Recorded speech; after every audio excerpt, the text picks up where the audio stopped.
Et puis la voix, c'est important la voix quand on fait de la radio, Oui. Sandy Boulanger, n'est-ce pas? Quand on fait l'amour aussi. Oui, et la voix, elle est très révélatrice de qui on est, n'est-ce pas? Céline Pelletier, merci d'être avec nous, bonjour. Eh bien, je suis ravie, vraiment, et ça m'a bien inspirée. La voix, bien évidemment, qu'elle fait partie, ça peut aider, oui, à relâcher la voix. Bon, alors justement, vous êtes l'autrice de ce livre, La voix... avec un X, donc la voix guérisseuse, soigner son corps, son cœur et son âme par la voix.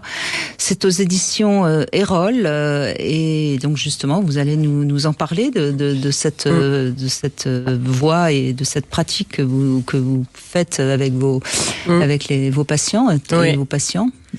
Alors moi, comme je suis chanteuse au départ, donc la voix c'était plutôt la performance. Ça peut être intéressant aussi par rapport aussi à la sexualité. Et puis à un moment donné, j'en avais un peu marre, juste de me faire applaudir, j'ai envie de dire, ou de vraiment aller chercher que de la technique. Et je sentais que la voix avait des vertus d'apaisement. Déjà, les gens en concert me disaient mais c'est dingue parce que ta voix m'apaise. Il y a quelque chose qui se passe quand tu chantes, etc. Et après, je me suis formée donc à la sonothérapie, à la sophrologie, et je suis allée beaucoup plus loin. Et j'ai vu que la voix était déjà un peu plus pour plus de monde que juste être chanteuse ou chanteur, et qu'elle avait des vertus d'épanouissement, de détente. Et bien évidemment, quand on travaille sur sa voix VOX, on travaille sur notre voix VOIE. Et c'est très lié à la sexualité, parce que quand on débloque ce chakra de la gorge, parfois ça va mieux aussi en bas. Qui est le chakra de la communication par excellence en plus. Oui, complètement. Et c'est vrai aide. Que moi, ce que je trouve très intéressant, c'est comment un enfant peut être calmé par la voix de l'un de ses parents.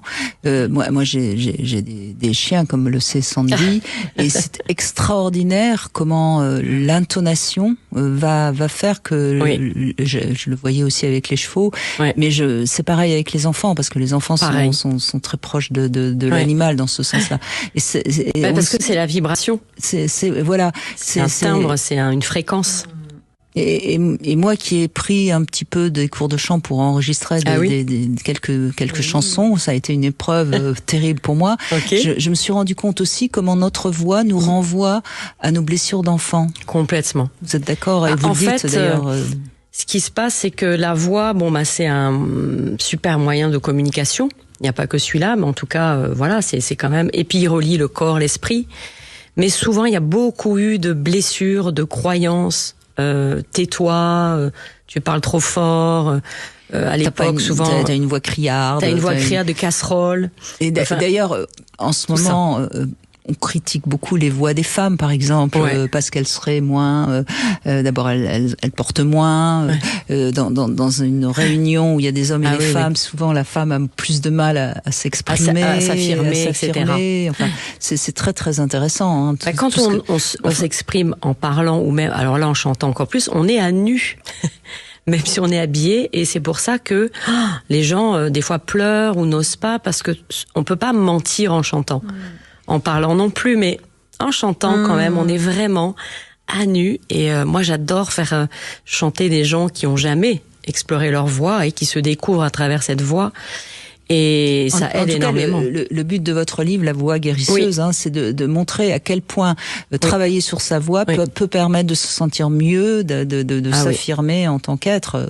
De prendre sa place, de s'affirmer, de se sentir mieux dans son corps, parce que quand on chante, par exemple, on respire mieux, déjà par le ventre, on travaille le périnée, et puis on a une posture, et puis l'articulation, le nombre de... Moi, quand j'ai travaillé dans les maisons Alzheimer, la première chose qui est un peu en déficience, c'est aussi la mâchoire. On n'articule plus.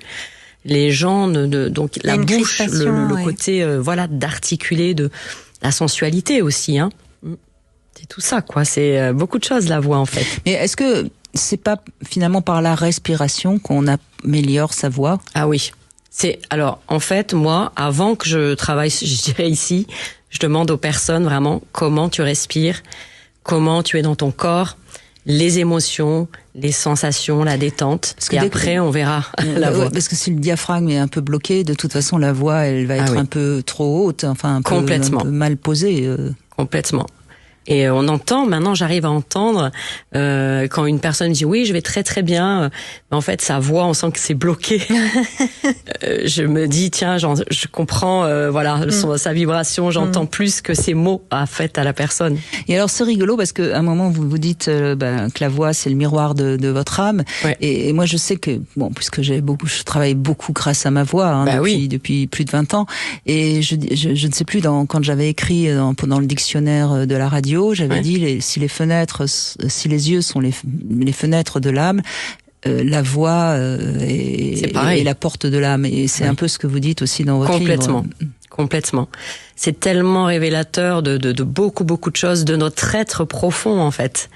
Et on peut tomber amoureux d'une voix. Hein. Je veux dire, moi, mon compagnon, il a une voix extraordinaire. Il est chanteur aussi, mais je crois que j'ai plus au départ aimé sa voix, son timbre. Mon ex-mari m'avait dit qu'il était tombé amoureux de ma voix. Oui. Mais oui. Mais c'est sûr. Alors après, faut que ça colle avec le reste. Mais ça a collé pendant pas mal d'années. Super. Ça va. Mais c'est magnifique. Une voix, c'est tellement... Et d'ailleurs, les femmes aiment les voix d'hommes assez fortes. C'est intéressant. Dans les graves, dans le côté. Et les hommes aussi ont à développer leur voix. Hein. Ah bien sûr, il y a des hommes qui n'ont pas du tout la voix posée, bien sûr. Et on sent s'ils sont enracinés, s'ils sont dans leur masculin, s'ils sont vrais, sincères, ou s'ils sont dans du contrôle. Complètement. Ouais. Et c'est incroyable. Et alors chanter, bien sûr, j'invite toutes les mamans, on parlait des enfants. Moi, je trouve que c'est le plus beau cadeau qu'on peut faire à quelqu'un. Bientôt, ça va être les fêtes de Noël. Allons-y, offrons tous une chanson à quelqu'un. Et j'avais une patiente que j'accompagnais, elle me disait, mais j'ai tellement peur de chanter devant mon mari. Je dis, alors c'est génial, parce que moi, quand on me dit ça, je saute dessus. Alors, c'est bientôt les fêtes. Je t'invite à ce challenge. Offre-lui une chanson. Et son mari, qui était assez critique, jugeant, quand elle lui a fait, il a même pas pu parler. Il a rien dit, tellement il était, et il lui a dit, c'est un des plus beaux cadeaux que tu m'as fait. Oui, mais vraiment c'est un joli livre et je le conseille à ceux qui nous écoutent. Et puis vous parlez du chiffre 7, il y a 7 couleurs de l'arc-en-ciel, et puis il y a 7 jours de la semaine, et puis il y a 7 notes de musique. Oui. Moi je travaille beaucoup aussi avec l'alignement, donc les chakras et la voix. Et en fait je suis sophrologue aussi, et j'ai vraiment adapté aussi des pratiques physiques simples. Au lieu simplement par exemple d'expirer, je demande à la personne de chanter simplement le son A. Et c'est incroyable, rien que ce son-là, déjà, comme ça détend.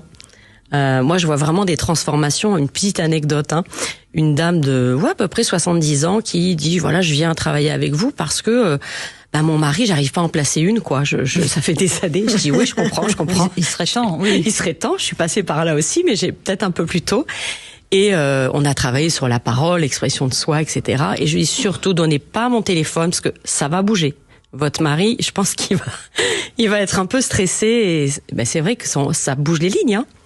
Et donc après ça s'est mis en place, mais elle a vraiment changé simplement pour prendre la parole en fait. Eh bien, merci Céline Pelletier. Merci de m'avoir invitée. Je vous en prie, c'est aux éditions Erol, La voix guérisseuse. Soigner son corps, son cœur et son âme par la voix. Je vous invite tous et toutes à prendre soin de votre voix. Merci beaucoup, Céline Pelletier.